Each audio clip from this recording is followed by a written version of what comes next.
गणाधिपाय नमः। ॐ श्री शिवाय नमः।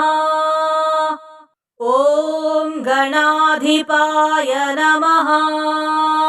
ॐ श्री शिवाय नमः। ॐ गणाधिपाय नमः। ॐ श्री शिवाय नमः। ॐ गणाधिपाय नमः। ॐ श्री शिवाय नमः। ॐ गणाधिपाय नमः। ॐ श्री शिवाय नमः। ॐ गणाधिपाय नमः। ॐ श्री शिवाय नमः।